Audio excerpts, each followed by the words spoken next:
A presentation of AIT. When I first came here, this was in '74, and the first test scores, state test scores came out, our third graders were reading at a 3 percentile. It took us 4 years to get them over the 50 percentile. Well, let's go where you belong. No one wanted to come to this school, either as a teacher nor as an administrator, and I certainly can tell you I didn't want to be here. I wouldn't trade this school for a mint now, not for a mint. ¿Te gustaron? ¿Estudiaron? Come on, ¿estudiaste?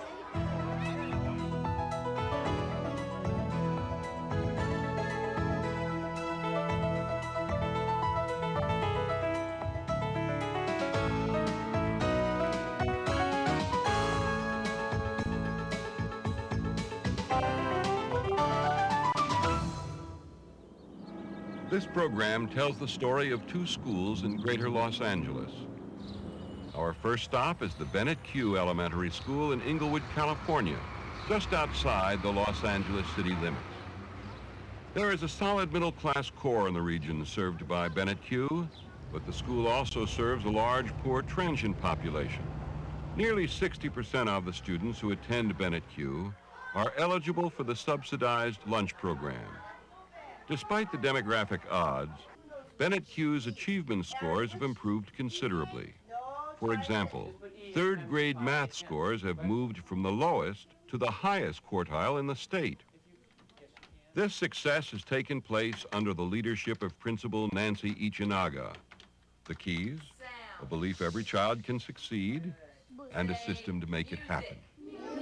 Show me. Sound. People have a notion that kids from, minority kids in particular, from urban settings and in urban public schools really are not or cannot do very well. And I really have to refute that point of view. Is that your science fair project? Yeah. Good. My kids do as well or better than kids just about anywhere. First of all, we believe that the school must be a safe place for all kids. 1/4 is greater than 1/10. We also expect the kids to come to school believing that it's their time to be serious students. And we do believe that every child can learn to read, to write, and to be a successful student. Lulu, you need to work with 5, remember? Let's start all over again. We have worked out a system where everybody is taught specific things that make them successful students. And it's what every teacher does. 5 beans in there for me. 2, 3. The system begins in kindergarten, where teacher Charlotte Watanabe is laying the foundations for later success in reading and math. Very good. You used a lot of colors in this pattern. 5 different colors. Kindergarten is a very important grade. Very good. Do you think you'll be able to finish it? Oh, terrific. We want to see that. If we don't make them feel good about themselves by making them succeed in whatever they do in the classroom, you know, they're going to start feeling like failures from the very beginning. So we want them to succeed here. We want them to feel good about what they do. So whatever task they have, we give them a lot of praise at it. Okay, tell us how many red blocks and how many white blocks you use. White and 3 red. Good for you. How about this one right over here? This looks interesting. White, red, What we do here in kindergarten with all these manipulatives is to build a good foundation of the understanding of the concepts we're building, so that when they go up to first grade, second grade, to the upper grades, they'll have a strong understanding of what exactly they're doing in those grades when they are working with computations. 2 reds and 2 blues. Very good. Okay. What number were you working with? 5, yes. Point to the fraction that's larger. 1/4. The building block approach continues through the primary grades, so that by the time students reach Howard Rothenberg's 5th grade, they have a solid grounding in the basics that they need to achieve success in math. Today's lesson deals with fractions. If you had a pie and you cut it into 4 pieces, then you'll have more then if you had a pie and you cut it into 10 pieces, you'll have smaller pieces. Okay, that's a good explanation. Obviously, if you don't have the foundations from first, second, third grade, you can't begin fourth grade where you need to start. And you have to go back and remediate, and you're losing time, and the children, and that's what happens in most inner city schools. The children are years behind because every year has to go back and repeat what they did not learn previously. Well, we do not have that problem here for the most part. Now make sure you have the decimal in the right place in your answers also. We have a very structured curriculum at each grade level, and every teacher knows what he or she is responsible to teach, so that the following year's teacher can take up at that spot, and the kids, you know, are pretty much at grade level. If it be the same number, then you can add the 0. That's the same. That's the answer, right? Ooh, you got that one right. Whenever new students enroll at our school, I do a quick check. I do it because I want to know where they're at academically. I also want to get to know them, and I want to meet the parents and do a little work on letting them know what we're all about. Okay. I see 2 problems. Number 1, you know math, okay? Number 1, you got to learn your fractions. And I want to talk to your mom so she can go to the drugstore and buy you a workbook on fractions, and you can work on it.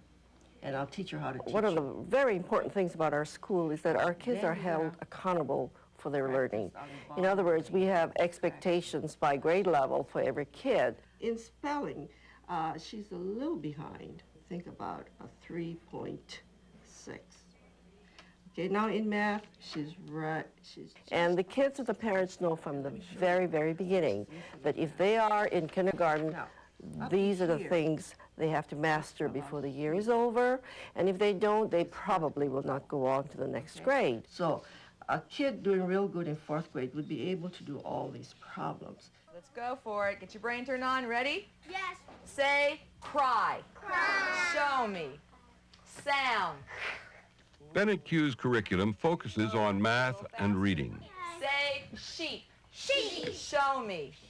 Reading presents a special challenge, since nearly 40% of the students are Hispanic, many with English as their second language.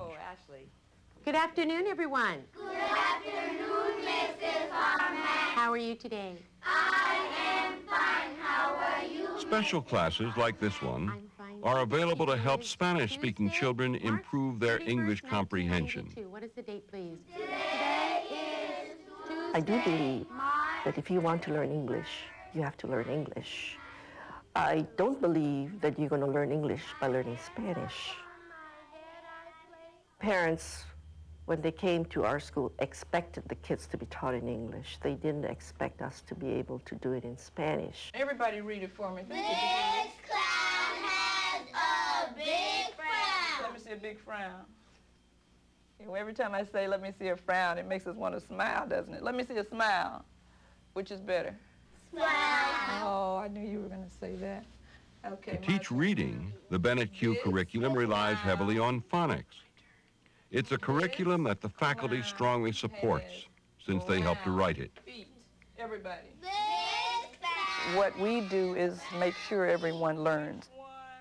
When Nancy came in and things were sort of haphazard, the first thing that she did was to start rewriting curriculum, and we've all done a lot of that together as teachers, so that everyone can be successful. Ever had anywhere or By the time they reach 3rd grade, Bennett Q students are reading and discussing books like Charlotte's Web, under the guidance of teacher Mary Lou Reingold. That's nice. Okay, discussion question. In Charlotte's Web, as in every book, there's a theme or a main idea. And one of the most important themes in this story is about friendship. A really important aspect of friendship is sacrifice.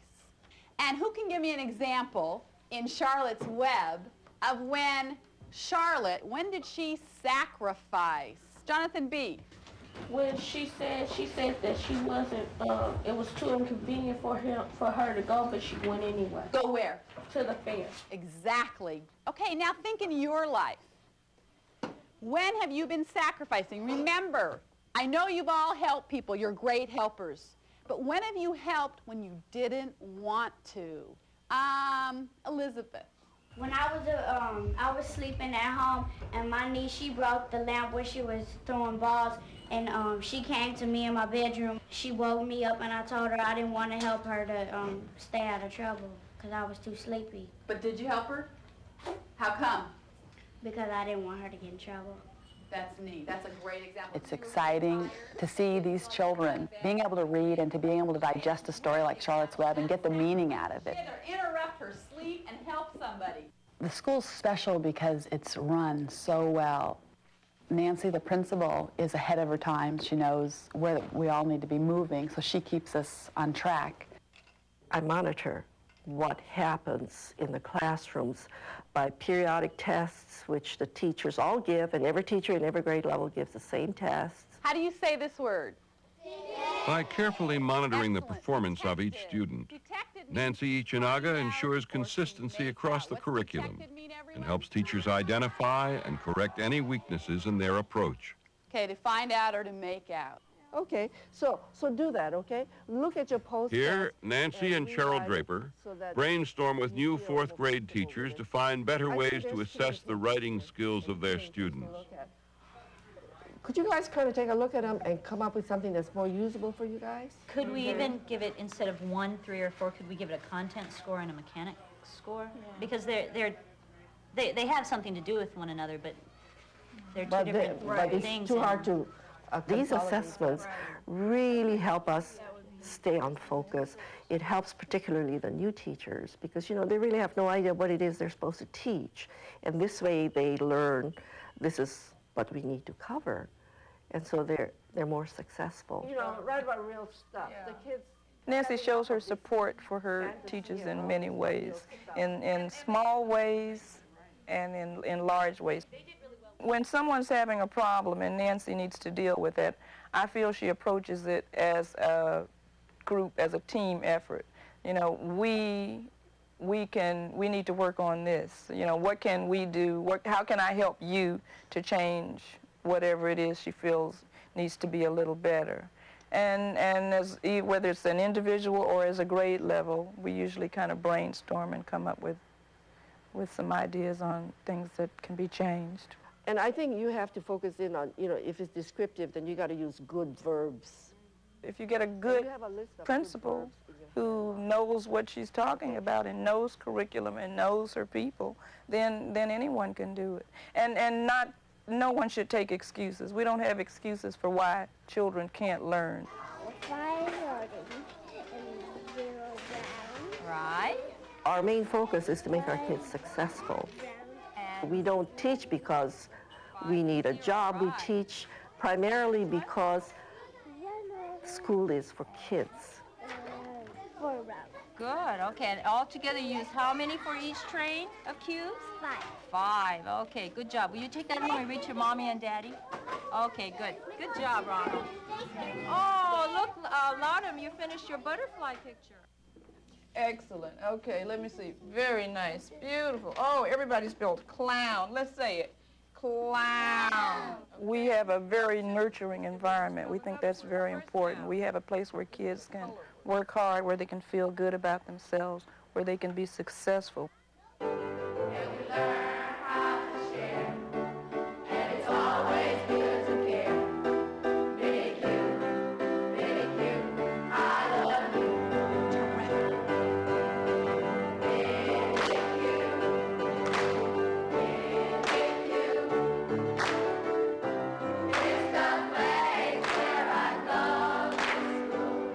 I think that a child who doesn't feel good about himself cannot feel good about the world. So we try to make every one of our kids successful, at least academically.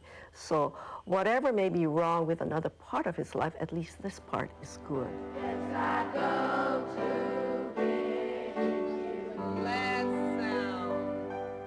Motorboat.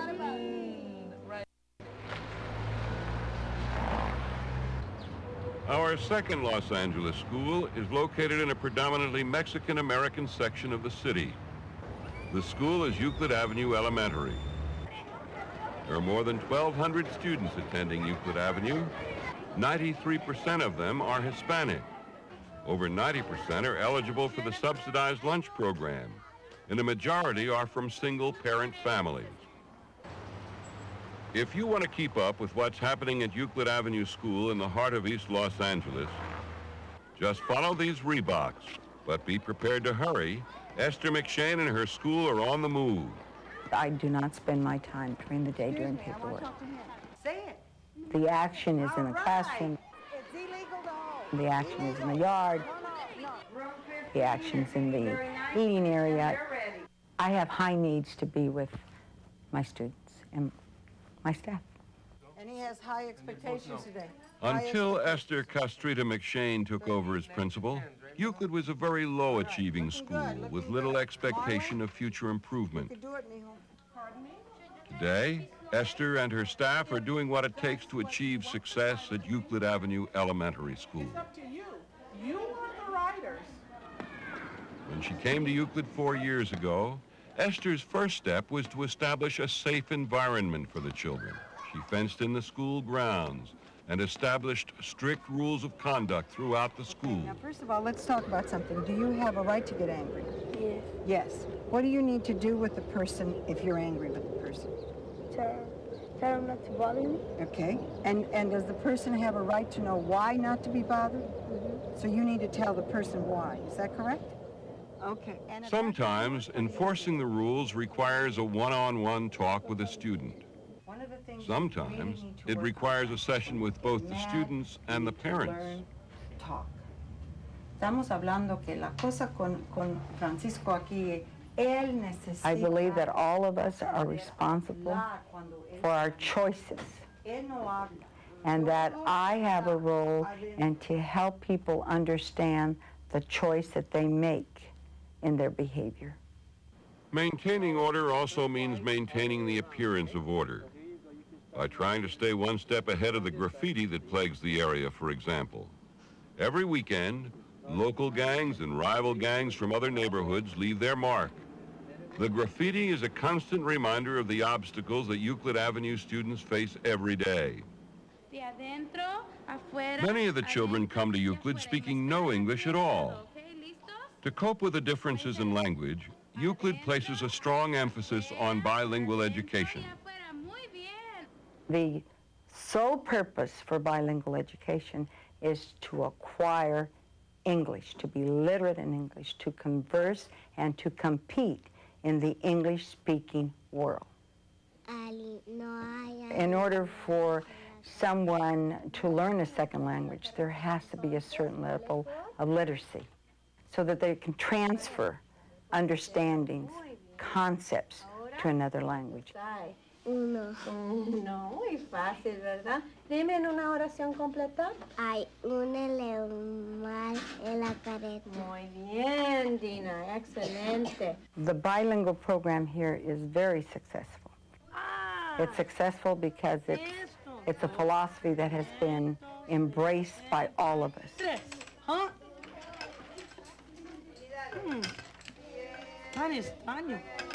I have addressed the issue. The faculty wasn't always united on issues like bilingual education. In fact, one of the first obstacles that Esther McShane had to overcome on the road to excellence was a divided faculty. If I'm not mistaken, is up to date. When Esther first came to this school, we were in a state of chaos. Teachers were battling with each other and just totally upset with administration. And of course, the students were losing out. I'm on the up and up. Test scores were down. Attitudes were pretty bad. And when Esther first came in, she decided that we needed to bring in the Achievement Council in order to get some necessary changes done. There was racial tension. There was tension of teachers that were not talking to each other in the halls.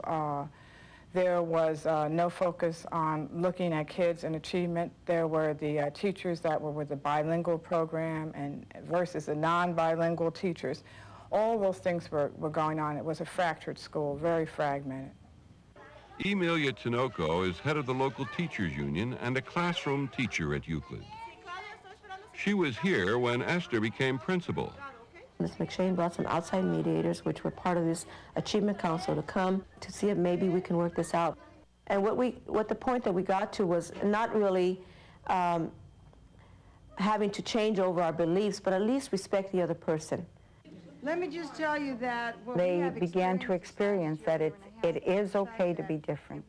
It is okay to have our own beliefs. Then they were able to go beyond the cultural, racial, language barriers, and they began to communicate about educating children. Start thinking about the other programs too. We're only here for one person, and that reason, and that is to educate children. And I need to provide the climate, the environment where learning can take place. How he is. In order to provide that environment, Esther has focused her attention on the classroom. Into something else. Her strategy is to produce successful students by fostering excellent teaching. That this is not one. What I look for in a classroom is to see time on task. Why is it that the child is engaged in that activity? Is that activity challenging? That sticks out, okay. A deer. A deer, where does it look like a deer? Point. Hearts. We need to begin to concentrate on what we need to do to upgrade the educational program in every classroom. I want them to begin to focus on the thinking aspect of reaching a conclusion of something. Esther follows up her observation of teacher Linda Murakami with a formal review. Whatever, let's say this is the picture, and that you would show the picture to the entire group and say, study this picture and be ready to tell me what animal this is and how do you know it's that animal, because they do have the background. Okay. I think what she's really good at is observing teachers and seeing their strengths and try to draw from their strengths and getting us to share with each other. What did she promise? Esther encourages teachers to share by providing them with time to observe each other in the classroom.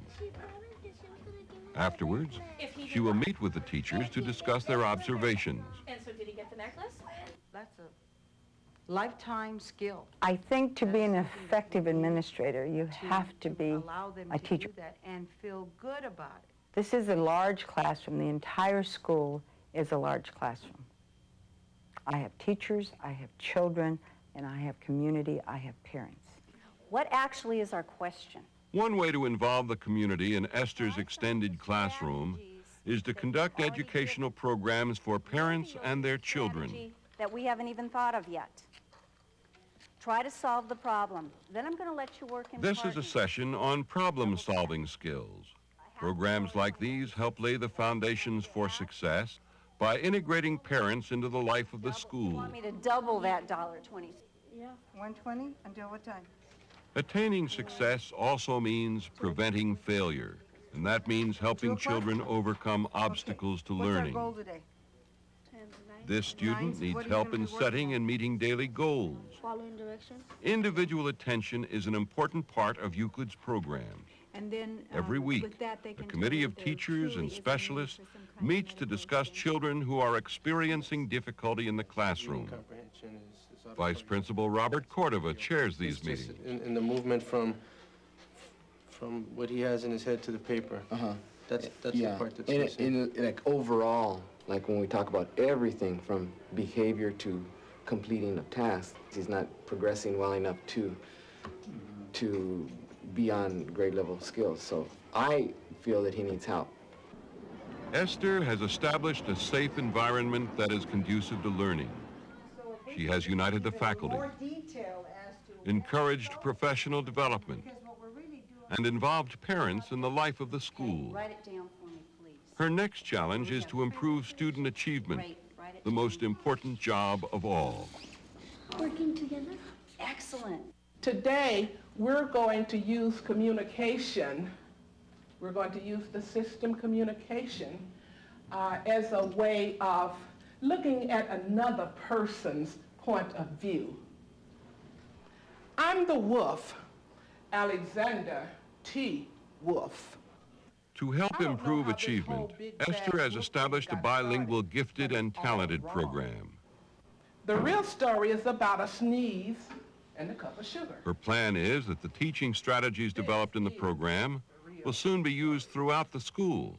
I rang the bell. Teacher Geraldine Allen works with one of these classes. I called Mr. Pig. Mr. Pig, are you in? He yelled back, "Go away, Wolf! You can't come in. I'm shaving the hair on my chinny chin chin." And they made me the big bad wolf. That's it, the real story. I was framed, but maybe you could lend me a cup of sugar? All right. Looking at this story, whose point of view did we have here? The wolf's. The wolf's point of view. Usually when you hear this story, whose point of view do you hear? Okay? Pigs. The pigs? Maybe. Maybe the pig's point of view. A narrator. Who? A narrator. A narrator, okay. Another person's point of view. I want my children to believe in themselves and to believe that they can accomplish anything they choose to. And I realize that my job is to teach them strategies for accomplishing these things. Group 1 will create a documentary using the old camcorder. Allen breaks the class into cooperative groups. One will produce a video, another a newspaper front page, and others will rewrite famous fairy tales. And we left the house unguarded. The purpose? To explore different points of view. We use a lot of cooperative learning. I do depend on the children teaching themselves, and with me as the guide. Your headline, and then you'll have your artist do some conception. Okay, then you're gonna tell the story because you're the giant. Okay. We're moving. It's a slow move, but we're moving. It's exactly what the editor thinks. It can be... With the help of teachers like Geraldine Allen, Esther McShane has put Euclid School on the path to success. But if I can make arrangements to reschedule that, you think you'll earn it back? But there is still a distance to go. There won't be a peace of mind until we begin to really upgrade children's achievement in this school, which means every single staff member needs to be on top of every child, that we need to know the child, and we need to be sure that we are providing the services that will allow the child to grow to their optimum level every year. See?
A presentation of AIT. Does our team work? Yeah! Do we focus on success? Yeah! Are we becoming the best that we can be? Yeah! What is the key to success? And the reason why we are doing all of this is because we are... The students at Thorncliffe Community Schools say they're building their future. It's a far cry from the past, when Thorncliffe was one of the most dangerous schools in Edmonton, Alberta. Kids were just out of control at school. There was no consequence that would fit their action. Enter Lou Yanu, who was named principal 4 years ago. He brought in some new teachers, an entirely new attitude, and a new approach. This was to be a student-centered school.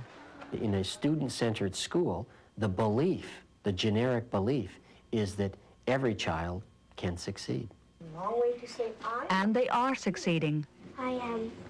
Discipline problems are down, academic achievement is up, and school spirit is off the charts. Thorncliffe Community School has taken off.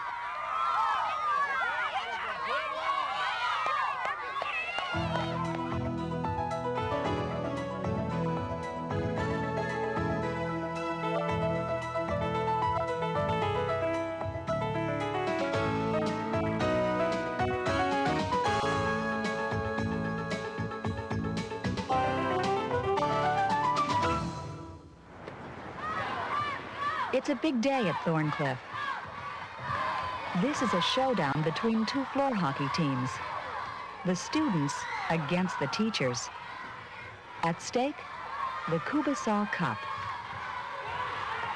As usual, the head cheerleader is Thorncliffe principal Lou Yanu.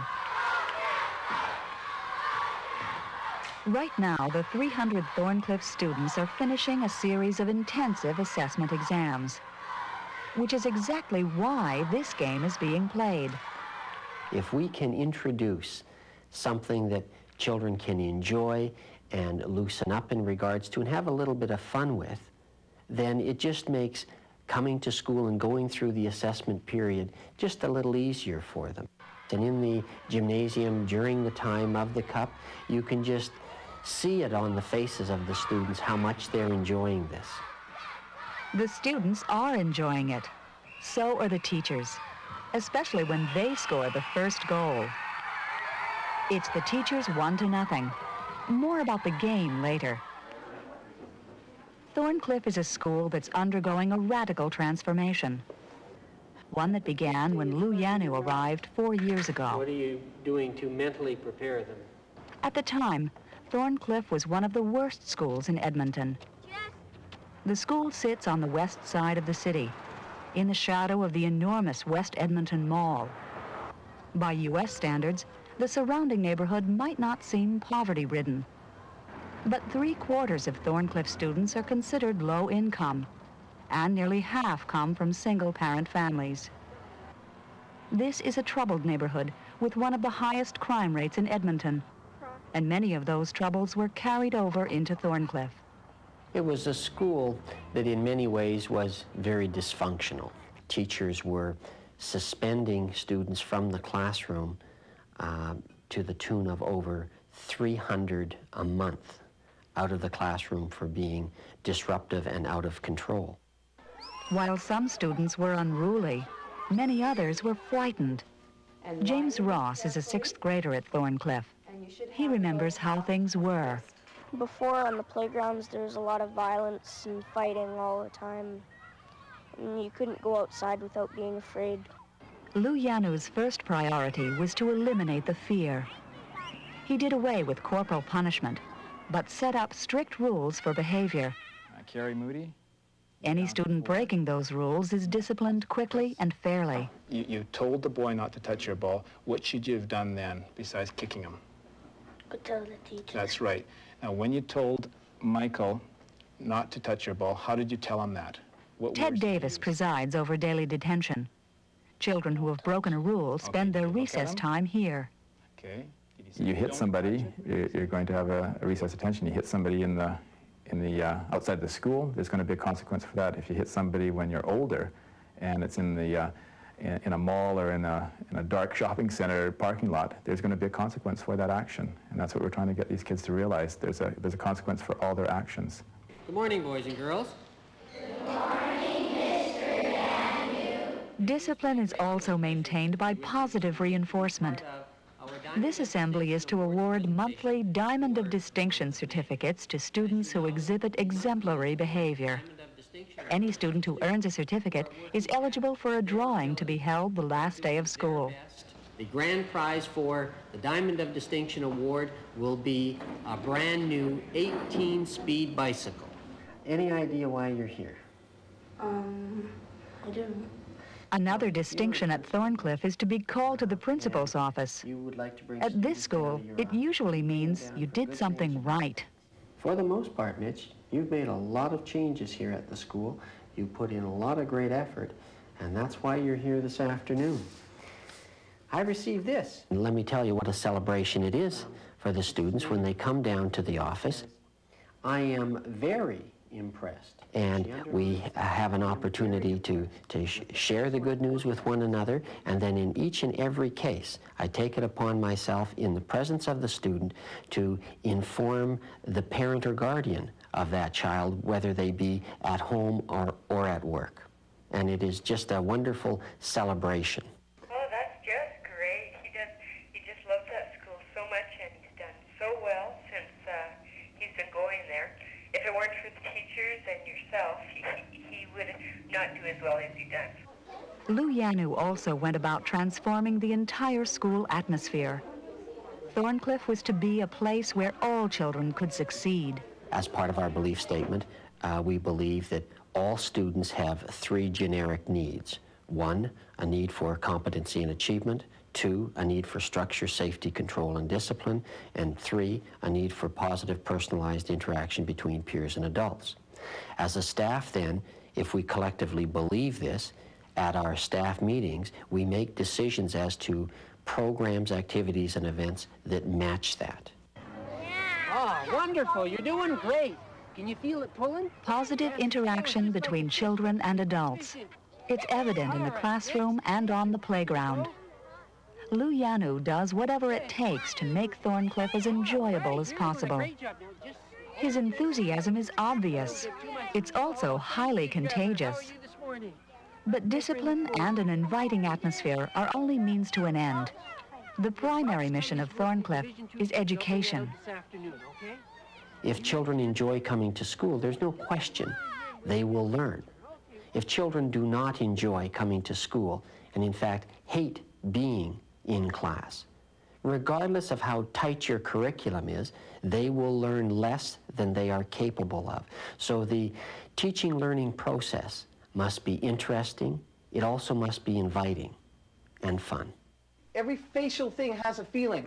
All of a sudden, your team's down there, you're down 2-4, Casey's coming to bat, all of a sudden you see tons of people getting up to leave.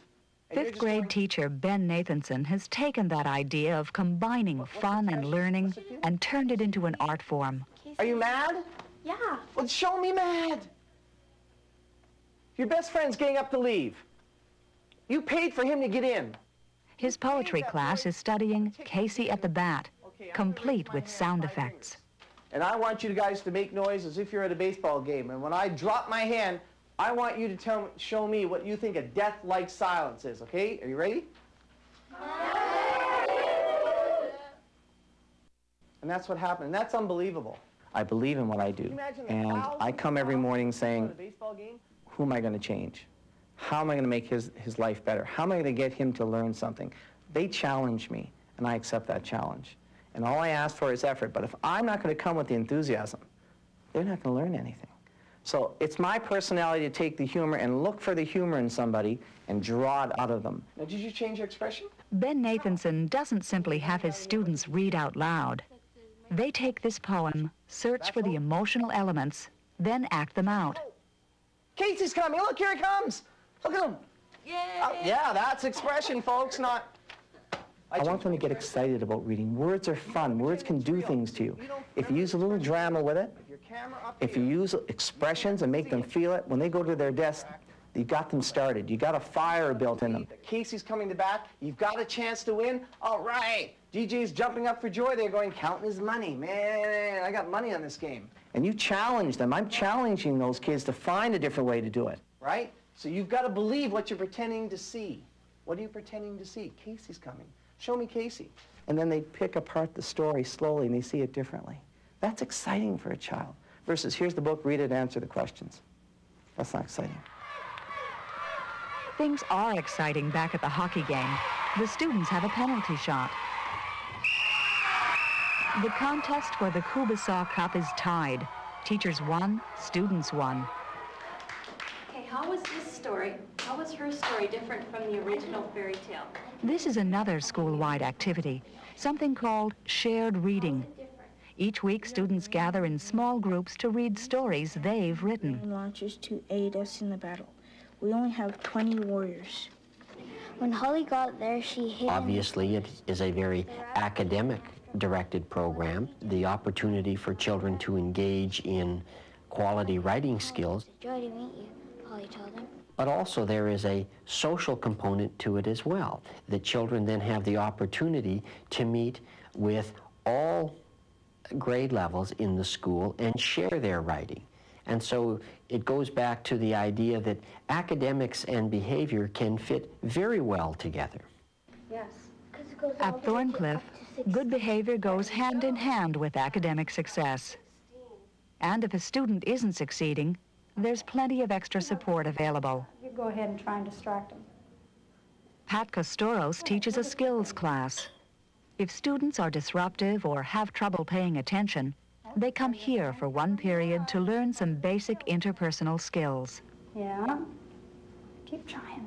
Be real persistent, Corey. Yes, Lee? Corey keeps poking his pencil and distracting me. Oh, no. So how does that make you feel? Sad. Sad? Mad. And mad? Well, you've done a good job by telling us what's going on instead of just poking him back, right? The skills class has a single purpose: to get these students ready and able to learn. Back of the guy, pushing him back and forth. If they are able to have some self-control and manage their behavior within a classroom and listen to the teacher, then they're picking up on the lessons that the teacher's trying to teach them. That in turn helps their academic skills, which in turn later in life can benefit them in the workplace. Thorncliffe teachers talk often about preparing their students for later life.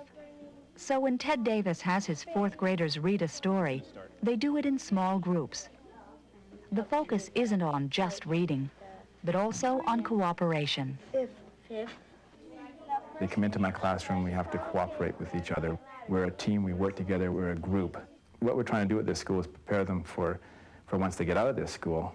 And no matter where they go in their life, they're going to have to cooperate with somebody, whether it's standing in a bread line or applying for a job. And the idea of teamwork is very, very important.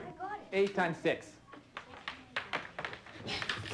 Okay, team 3 gets... This is another effort to make learning as engaging as possible. When it's time to work on math, Ted Davis breaks his class into teams. My class was weak in the multiplication facts, so I try and bring in these little games like the multiplication relay, where they go up to the board, they have fun with it, make it a bit more incentive. And 8 times 8. Again, the team effort, you work together.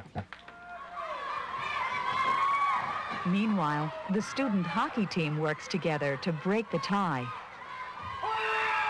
With time running out, the students hold a 2-to-1 lead over the teachers. Okay, 9 planes, 3 planes fly away, 9 take away 3 is 1, 2, 3, 4, 5, 6. Gotcha. There's a concentrated effort at Thorncliffe to improve self-esteem, an effort that begins on the first day of school. Joanne Moulter wants her first graders to experience success very early. Even a simple success, like solving a math problem. 7 plus 2. Can you look at the picture and use your fingers? 9. Well done. 9. So no, simple. Learn away. Keep going. Looks good. Before you can teach, you have to have the kids feeling good about themselves. I think they go in hand. I don't think you can have the academics just academic. The kids are not going to be motivated to learn. They have to feel good about themselves, and when they do that, then you can teach them, then they will learn and achieve. The Emperor's New Clothes by Hans Christian Andersen. Self-esteem is also enhanced by support from other students. In Pauline Drinkwater's class, second graders read a story and make analogies between themselves and the main character. He is sort of like a ruler of the town, and I'm not. The rest of the class is then invited to make comments. The emphasis is on the positive. I do agree that you aren't as foolish as the king. Aaron? Yvonne, I agree with you that you don't wear royal clothes and he does.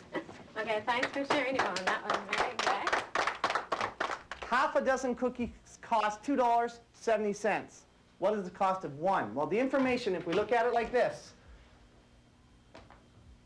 you have half a dozen cookies. That represents half a dozen cookies, right? Yeah. You are correct. Is that the only information you need to solve the problem? The focus on self-esteem continues in the later grades. Ben Nathanson is teaching his 5th graders how to solve math problems. Right. Now we know that half a dozen cookies cost $2.70. But most of the knowledge is produced by the students themselves. Is he missing one more thing in that problem? Is there anything else in the mathematical problem you need to draw? Give him the sheet so he can read the problem quickly. Are you sure, Ray, that's the only thing you need? Hands if you know there's something missing. Just one person. Holly's not sure, she's halfway down. Now she's positive, she's guessing. Mr. Robinson looks confident. Mr. Paquette, you don't look so confident. Are you happy with it? Yeah. Ask your partner if he's happy with it. Happy with it? Yeah. Okay, sit elevator down.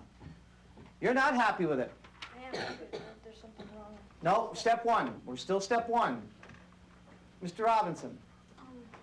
It doesn't tell you that you have to find out what the price of one cookie is. So, should you not draw an arrow or draw one and say cost, question mark? Like, what are we supposed to find out? As far as you're concerned, we got the answer right here. $2.70, half a dozen. Whoa, what a waste of time. Because all this information is not leading back to here. So could you have drawn that? Yeah. How many did? How many took it that extra step? How many did not? How many have this? If you took it one more step, I bow to you. Congratulations. You took it an extra step. You thought this much more. Don't get us wrong here with our philosophy about self-esteem. But you can just leave it like that. Academics is important to us. But I think if you check our records, I think you'll see the academic standing of a lot of these kids. And I think we can stand tall with our heads up saying, we're not just touchy-feely. We're not into that. We're into the human being and doing the best that they possibly can do. And academics is very important to us at this school. But self-worth, self-esteem starts it all off. The reason that we're getting together is to make our community a graffiti-free community. There's a major effort at Thorncliffe to connect students with the world outside of school. Donna Granger's class wants to get rid of graffiti in Edmonton. Graffiti isn't just what it says in the dictionary. Graffiti is all about feelings. And stop and think for a moment. All right, let's start over here. One of your feelings was? Embarrassed. Embarrassed. Feel sorry for him or her? Sorry. We feel embarrassed, we feel sorry. And your group, please. You feel scared? Thank you. These students don't just talk about graffiti. Mad. They try to do something about it. Protected. That includes making a phone call to City Hall. What has to be cleaned? The graffiti. All right, let's help them. Got ahead of myself. This is another learning activity that takes place out of the classroom. The Thorncliffe Rocket Club is putting on a show. 5, 4, 3, 2, 1,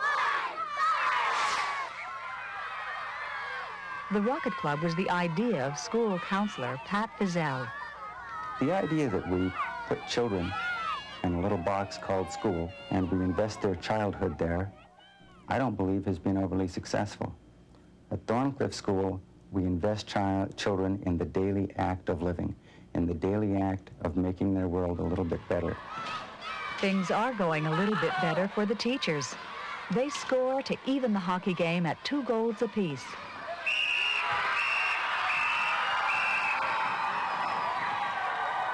This big match will be decided by a shootout. I'm asking you to begin to read on your own and take some responsibility for this for yourself, okay? I don't want you to be dependent on me. These are well within your reading levels, and I'm expecting you to work on them to get started. While the general belief at Thorncliffe is that all students can succeed, there's support for children who are having difficulty. I'm expecting you to take the responsibility of reading this yourself right now, okay? Great, thanks very much. How to be. Brian Ferguson teaches a group of students with emotional and behavioral problems. The idea is to eventually get these kids back into a regular classroom. I see work done. In the meantime, they're taught the regular curriculum and offered as much attention and encouragement as possible. Nice job, guys. Okay, Newell, really in there with me and a real contributor today, and I really appreciate that. Thanks very much. Leo, nice job, right in there like a bear. Way to go. How to be. So let's go to page 9, and you read all over on how they look. One more special class is made up of children who have fallen at least 2 years behind their classmates.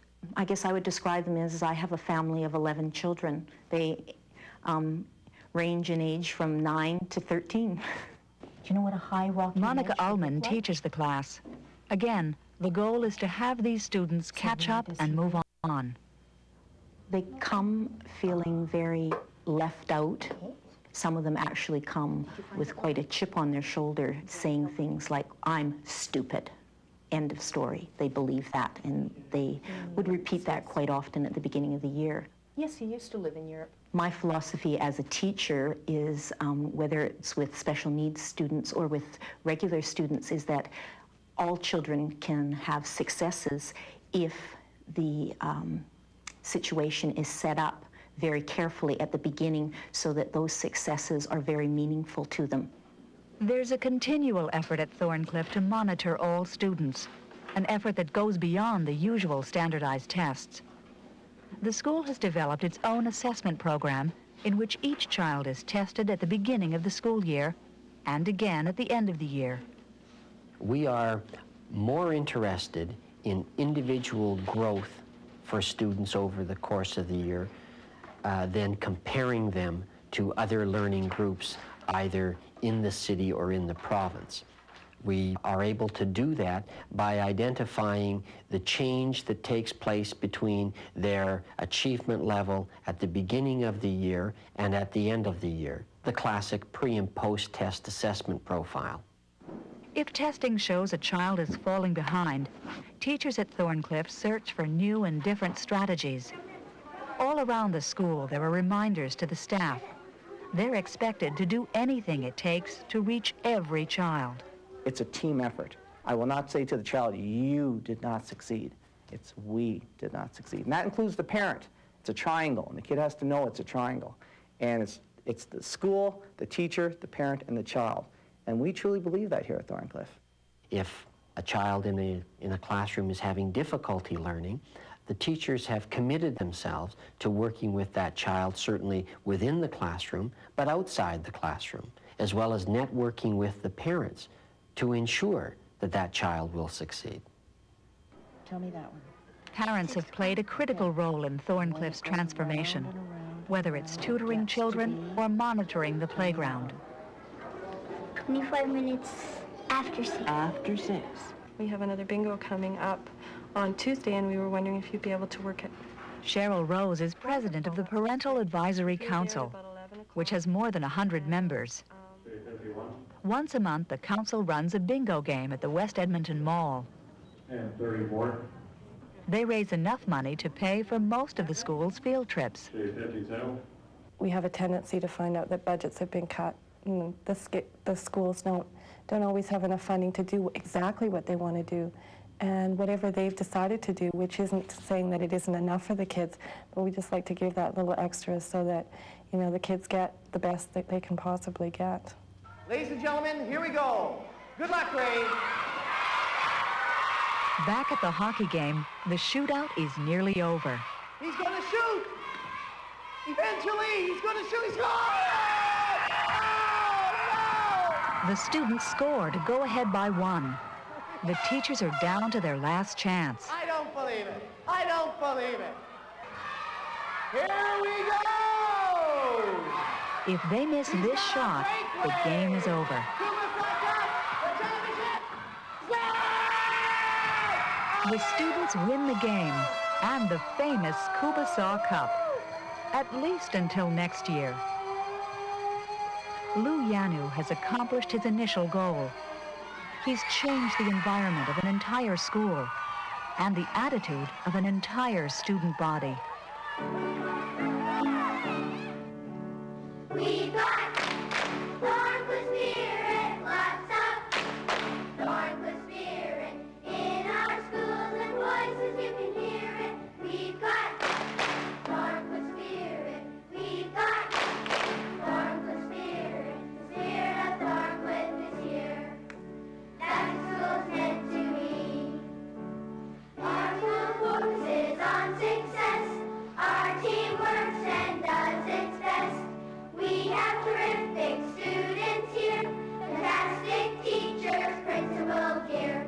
We've got Thorncliffe spirit, lots of Thorncliffe spirit in our schools and voices, you can hear it. We've got Thorncliffe spirit, we've got Thorncliffe spirit, the spirit of Thorncliffe is here.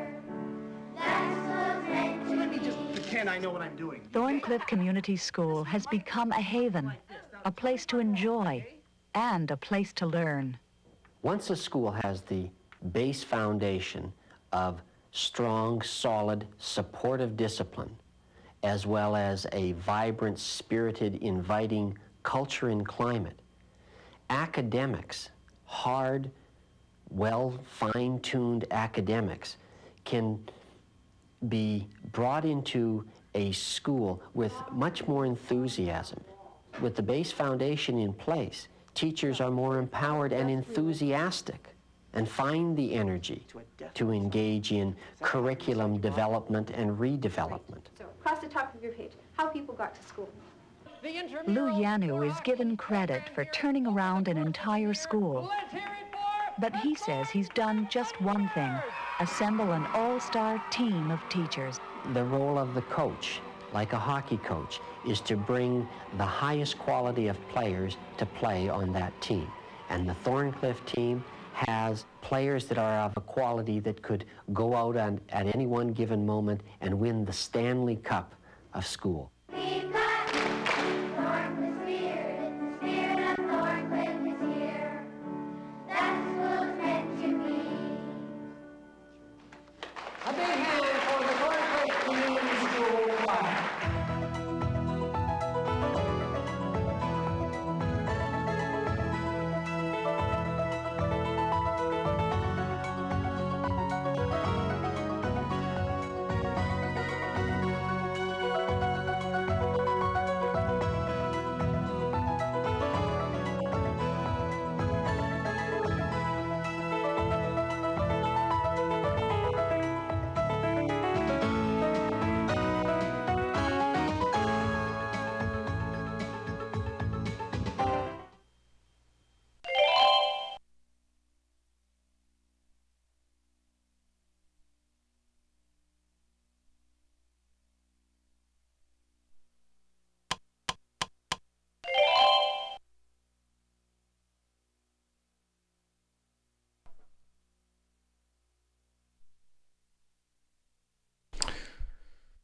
Well, that's the last of the Every Child Can Succeed series.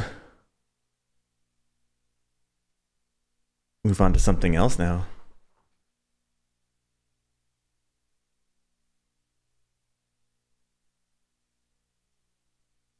That's right, they're over.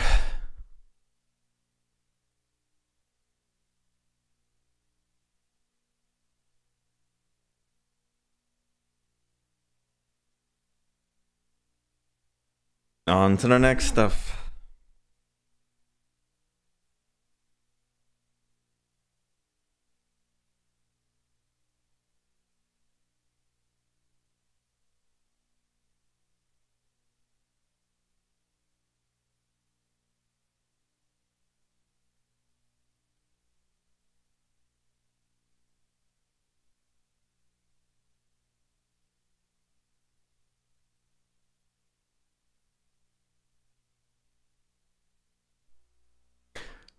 All right, guys, that is Every Child Can Succeed 7 for the PlayStation.